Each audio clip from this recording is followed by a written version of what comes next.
법원이 이 마약 투약 혐의를 받고 있는 클럽 버닝썬 이문호 대표에게 1심에서 징역 1년 6개월에 집행유예 3년을 선고했습니다. 또한 200시간의 사회봉사도 함께 명령을 했습니다. 네, 이와 함께 3년 전 구의역 스크린도어 수리 사고 책임자들에 대한 항소심 결과도 짚어볼 텐데요. 네. 오늘 이 시간 김성훈 변호사와 함께하겠습니다. 어서 오십시오. 어서 오세요. 네. 예. 한가를 떨어서가게 했던 버닝썬 사태, 상당히 좀 시끄러웠던 사건인데 마약 투약과 또 유통 혐의를 받고 있는 구속 기소된 이문호 대표 징역 1년 6개월의 집행유예 3년의 징역형을 선고를 오늘 받았습니다. 재판부가 이제 클럽 관리에 대한 책임을 물어서 죄질이 무겁다 이렇게 설명을 했는데 판단 근거부터 좀 짚어보죠. 네, 앞서 이제 검찰은 이제 마약 종류를 다양하게 복용을 했고 상당 기간 복용을 했기 때문에 이제 총 징역 2년 6월을 구형을 했습니다.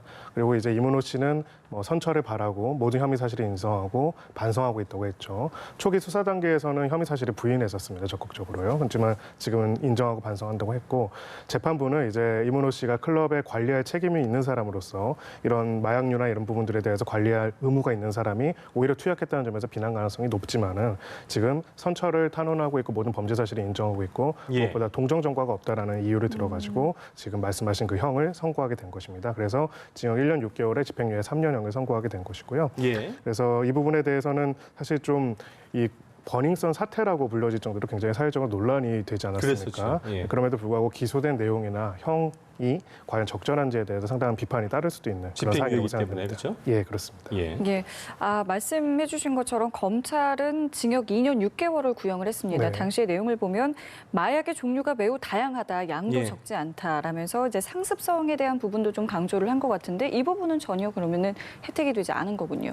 네, 이 상습성이라는 게 사실 좀 어려운 부분이 있습니다. 상습성이 인정이 되려면은 어떤 범죄를 단순하게 여러 번 저지른 것뿐만 아니라 이 범죄를 저지르는 습벽이 인정이 되어야 하고요. 이 습벽이 내재적으로 하나의 상습성이라는 형태로 발현이 되어야 하는 것인데 그래서 이 상습성 요건에 대해서 판단은 사실 양형 판단이랑 같이 연동해서 되는 경우가 많이 있습니다. 그렇군요. 그래서 이제 이 피고인 같은 경우에는 여러 가지 그 마약 투약을 했다는 점에서는 상습성이 인정될 수 있고 또 마약류 관리에 관한 법률 59조 제2항에 따르면은 상습성이 있는 경우에는 더 높게 가중 처벌하게 되어 있지만은 지금 법원에서 명시적으로 밝히지 않았지만은 상습성을 인정하지 않은 형태로서 일단은 양형을 판단하지 않았나 그렇게 생각합니다. 상습성 인정이라는 것은 어떻게 좀 확인을 해야 돼요? 그 증거라는 게 있어야 되는 것이에요?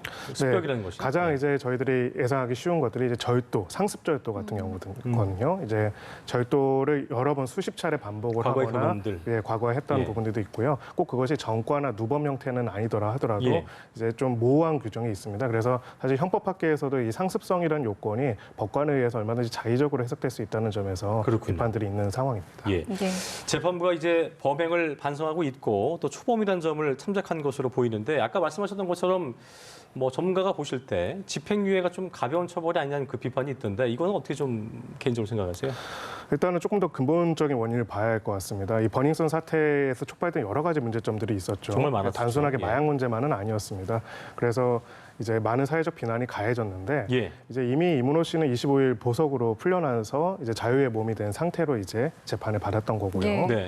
근데 결과적으로는 검찰이 기소하는 당시에 이문호 씨에 대해서 혐의를 적용했던 거는 마약류 관리에 관한 법률 위반밖에는 없었습니다. 그러니까 다양한 뭐 탈세라든지 횡령이라든지 성범죄라든지 이런 의혹이 제기된 부분들에 대해서 기소가 되어지지 않았기 때문에 이 문제가 불러일으킨 사회적인 관심과 비난보다는 상대적으로는 약간 형이 선고된 부분이 있고요.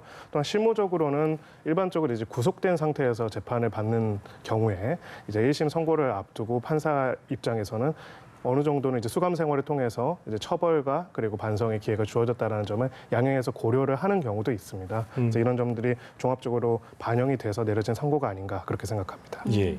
이문호 씨 같은 경우는 이제 가수 승리 씨의 친구이자 뭐 사업 파트너로도 이제 사실은 주목을 받았고 이 버닝썬 사태에서도 상당히 이제 핵심 인물로 지목이 됐던 인물인데 때문에 오늘 물론 이것은 지금 이제 뭐 마약과 관련된 부분이긴 합니다만은 지금 현재 승리 씨 같은 경우 이제 7개 혐의로 이제 기소 의견으로 검찰에 이제 송치가 된 불구속 기소 의견으로 검찰에 송치가 된 상황이기 때문에 앞으로 있을 어떤 재판의 흐름을 저희가 좀 예측해 볼 수 있지 않겠느냐 뭐 이런 관측도 있는데 어떻게 좀 보고 계세요?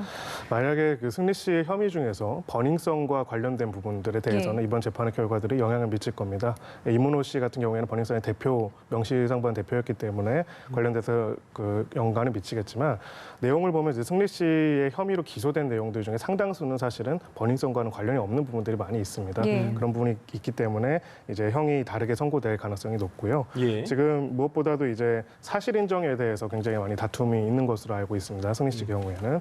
그래서 일부 사실에 대해서 유죄, 무죄를 다투는 그런 치열한 법리 공방이 이루어질 가능성이 높아 보입니다. 이문호 씨 같은 경우에는 사실 재판상으로는 별다른 것이 없었던 것이 기소 내용 자체를 그대로 다 인정을 했기 때문에 유무죄 판단에서는 특별한 사정이 없는 반면에 승리 씨 같은 경우에는 바로 그 부분에 있어서 법리 공방이 굉장히 길어지게 이루어질 가능성이 높습니다. 그러니까 어쨌든 뭐 이문호 대표는 오늘 그 집행유예가 나왔습니다만 그게 마약에 국한된 것이었고 아까 말씀하신 것처럼 성접대라든가 성매매, 횡령 같은 거는 훨씬 더 징역형이 과하게 나올 수도 좀 중하게 나올 수도 있다는 말씀이신가요? 가장 중요한 부분은 아마 횡령이지 않을까 싶습니다. 성매매할선 위반한 부분이라 이제 나머지 부분들은 그렇게 크지가 않은데요. 증거가 또 좀 맞지 않기도 하고요. 업무상 횡령 금액이 이제 5억 원이 넘어가게 되면은 특정경제범죄 가중처벌에 관한 법률 위반으로 처벌이 될 수 있기 때문에 실형도 선고될 수 있는 가능성이 있다고 보여지고 또 승리 씨 측에서도 이 횡령 부분에 대해서는 적극적으로 사실과 다르다는 식으로 다투고 있는 그런 상황입니다.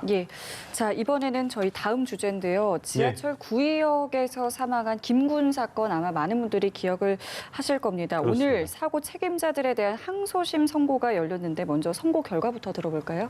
네, 선고 결과 이제 원심의 판결을 그대로 유지하는 내용으로 선고가 되었고요. 1심 판결에 대해서 이제 피고인 측과 그리고 이제 검찰 측이 모두 다 항소를 했는데 쌍방의 항소를 다 기각하는 내용으로 확정이 되었습니다. 이제 벌써 3년이 되어가죠. 2016년 5월 28일에 있었던 비극적인 사고인데요. 당시 19살, 만 19살에 불과한 이제 김 씨가 수리 작업 중에 열차가 들어오는 바람에 사고가 나서 이제 사망하게 된 비극적인 사고가 발생을 하게 됐고요. 관련해서 이제 김 씨가 일하던 은성 PSD의 대표와 임직원들 그리고 서울 메트로 임직원들이 업무상 과실치사 그리고 산업안전보건법 위반으로 기소가 되었던 사안입니다. 이 사안을 통해서 사실 위험의 외주와 그리고 비정규직 노동자들의 산업재해로 인한 사망에 관한 많은 담론들이 있었고요. 그리고 벌써 3년이 지났는데 여전히 그 이후에 김용균 씨 사고를 비롯해서 다양한 사고들이 계속 반복되는 상황에서 과연 이 부분들을 어떻게 방지하고 어떻게 책임을 물어야 하는지에 대한 사회적인 논의와 대책이 시급한 그런 상황입니다. 일단 사고 책임자인 스크린도어 정비용역업체 이 대표는 항소심에서도 징역 1년에 집행유예 2년을 똑같이 선고를 받았는데 보니까 이제 이게 1심 판결을 파기하고 다시 판단을 했던데 그거는 왜 그런 거예요? 지금 내용에서는 특별하게 그 다른 판단이 된 부분들은 없는 것으로 나타나 있고요. 이제 다만 이제 이 판단을 하면서 이제 2심 판결에서 1심 판결을 그대로 유지할 때 판결 이유나 내용에 대해서 특별하게 상세히 밝히지 않는 경우들이 형사재판에도 많이 있습니다. 그렇군요. 네, 그럼에도 불구하고 이 사건 같은 경우에는 사회적으로 굉장히 중요한 사건이기 때문에 항소심 재판부가 직접적인 이유를 밝힌 것이고요. 아까 제가 피고인 쪽에서도 항소를 했고 검찰 쪽도 항소를 했다라고 이야기를 했는데 이 두 사람이 양쪽에서 주장하는 것이 서로 다르지만 한편으로는 비슷한 맥락인 부분들이 있습니다. 한 가지는 이제 이것은 이 계약과 그러니까 위험의 외주화에 대한 용역 계약의 내용과 이 용역 계약의 내용을 그대로 지킬 수밖에 없었던 어떤 이 외주업체 대표 입장에서는 그런 식의 항변이 있었고요. 또 피해자 측의 과실이 있었다는 주장을 했던 것이고 또 검찰 측에서는 그런 구조와 계약 내용을 알고 있으면서도 책임을 지지 않은 것에 대해서 문제를 제기했던 부분입니다. 그래서 항소심 재판부는 이 부분에 대해서 특별히 이제 이런 계약 구조를 알고 있으면서도 2인 1조 구조가 제대로 돌아가고 있는지를 편성하지 않았고 또 그것을 감시하지 않았던 책임자들의 책임을 다 물으면서도 양형의 판단에 있어서는 과연 이 부분들이 이런 구조적인 한계 속에서 각 행위자들이 어떤 행위를 할 수 있었는지에 대해서는 어느 정도 한계가 있다는 점에서 사실 양형은 어떻게 보면 사망 사고에 비해서는 그렇게 강하게 처벌하지 않은 것이라고 볼 수도 있는 부분이 있습니다.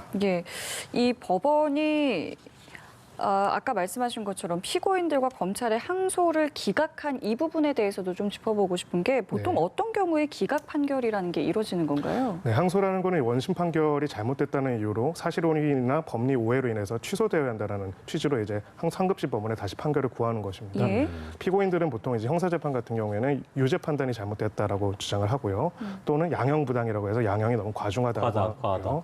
반대로 이제 검찰의 경우에는 특히 이제 무죄 판결이 나온 경우에 자신에 대해 기소가 구조가 정당하기 때문에 다시 유죄 판결을 선고해달라고 하거나 형이 과소하다라고 해서 항소가 되는 것입니다. 예, 예. 지금 이제 이 관련돼서는 치열한 법리 공방이 사실은 있었습니다. 이게 굉장히 오랫동안 이어진 사건인 이유가요. 이 전에 있었던 강남역 스크린도 사건이라든지 여러 가지 사고에서는 그 당시에 서울 메트로 측 담당자들 그 최고 경쟁 측에 형사 책임이 인정이 안 됐었습니다. 근데 이제 과연 이 부분에 대해서 책임이 인정할 수 있는지 여부에 대해서 사실 굉장히 논란이 있었던 것이고요. 네. 거기에 대해서 이제 1심 법원은 사실 이런 구조를 알고 있었고 이런 구조가 계속 사망 사고를 유발한다는 것을 알면서도 방치한 것에 대해서 사실상 책임을 묻는 내용이 되었다고 보입니다. 다만 이제 구체적으로 각 임직원들 중에서 누구의 주의 의무 위반이 사망에 관련 있는지에 대해서는 검찰의 과실 주장과 비율은 좀 다른 거지요? 과실 그 인정하는 주체를 조금 다르게 판단한 거고요. 그래서 일부에 대해서는 무죄 판단이 이루어졌습니다. 어쨌든 네. 1심이 적당했다 이렇게 보면 되는 그렇습니다. 거죠. 예. 네, 알겠습니다. 최근에 보니까 이제 대구 참 그 안타까운 사건이었죠. 놀이기구 이랜드 사건도 그렇고 이월드 사건도 그렇고 지난해 태안 화력발전소 사고도 그렇고 2인 1조 업무를 하다가 업무를 혼자 처리하다 사고가 난 안타까운 사건인 건데 이게 보니까 좀 뭐 달라졌나 싶은 생각이 좀 들여다보니까 다를 바가 없는 상황인 거고 점차로 어떤 개선의 기미가 좀 보이지 않는 것 같은데 변호사님 보실 때 하청 노동자를 보호하는 법이 있어야 되는 거잖아요. 이 네. 부분은 어떻게 좀 바라보고 계세요?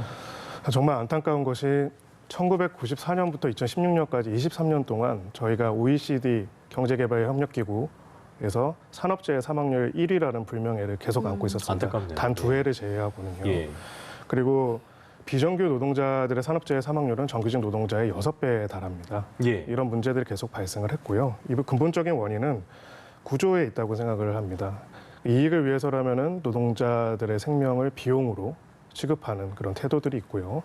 그것이 비용이라면 더 저렴한 비용으로 하청, 재하청으로 전가하고 결과적으로는 재하청 업체의 가장 어린 비정규직 직원들이 그 피해자가 되는 구조가 계속 이루어지고 있고요.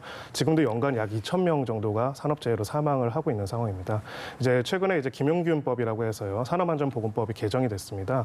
그래서 위험의 외주화, 죽음의 외주화라고 해서 위험한 안전 업무 관련돼 가지고는 외주화를 금지하거나 일정 요건에서 이제 관계 부처의 허가를 받도록 하는 내용으로 변경이 되었지만요. 아직도 이제 이런 기본적인 태도가 변화가 되고 있지 않고 저희들이 이런 안타까운 죽음들을 계속 방치하지 않으려면은 이 부분에 대해서 비용으로 생각하지 않고 조금만 불편과 조금만 비용을 누구 다 감수할 수 있고 그럴 수 있는 결단, 사회적인 결단이 필요합니다. 그렇죠. 지금 이 사고도 구역 사고도 왜 그랬냐면 1시간 이내에 출동해서 고쳐야 했거든요.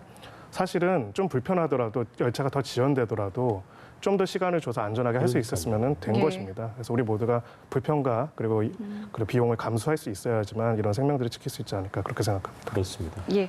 자, 저희 마지막 이슈입니다. 정의당 윤소화 의원실에 협박 소포를 보낸 진보단체 진보단체 간부에 대한 첫 공판이 오늘 있었습니다. 그동안 뭐 경찰, 검찰에 다 어떤 범행 동기에 대해서 이제 뚜렷하게 이야기를 하지 않아서 예. 과연 오늘 어떤 이야기를 할까 좀 관심이 있었는데 여전히 혐의를 전면 부인했다고 합니다. 네, 사실 기소 내용에 대해서 완전한 부인을 하고 있고요. 예. 사실관계도 부인을 하고 있고 법리적으로도 다투고 있습니다.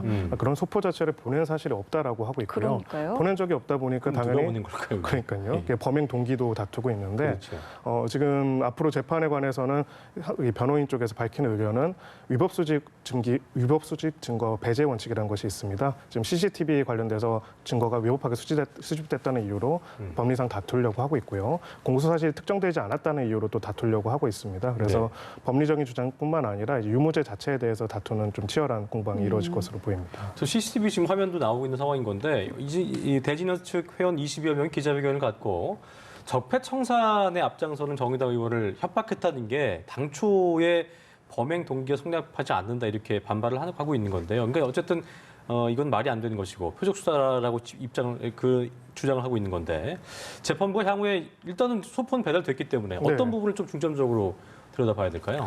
일단은 법리적으로 증거 능력이라는 게 있습니다. 예. 증거 능력이라는 거는 어떤 증거를 재판에 사용할 수 있는가 없는가를 먼저 가리는 것인데요. 네. 지금 변호인 쪽에서는 CCTV 영상을 비롯해서 상당수 검찰 측의 유죄 증거에 대해서 증거 능력이 없다는 취지로 다투려고 하고 있는 것으로 보입니다. 그래서 먼저 거기에 대한 판단이 이루어지게 될 것이고요.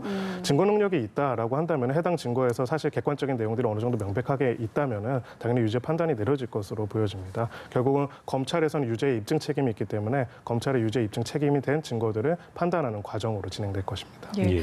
모든 혐의를 부인하고 자신이 이제 뭐 보내지 않았다라고까지 주장을 한다면 굉장히 좀 어렵게 진행이 될 수도 있는 부분이겠죠. 네, 근데 뭐 객관적인 증거들이 있다면은 예. 검찰로서도 보통 이제 기소를 할 때 관련 증거들을 다 첨부해서 제출을 하기 때문에 네. 객관적인 증거가 있다면은 단순한 부인만으로는 뭐 유죄 입증이 어렵지는 않을 것이라고 생각을 합니다. 네. 아마 그래서 변호인도 이제 증거 자체를 배제하는 것을 전략으로 선택하고 있는 것으로 보입니다. 알겠습니다. 지금까지 주요 사건 이슈들 김성훈 변호사와 함께 자세히 짚어봤습니다. 오늘 말씀 고맙습니다. 감사합니다.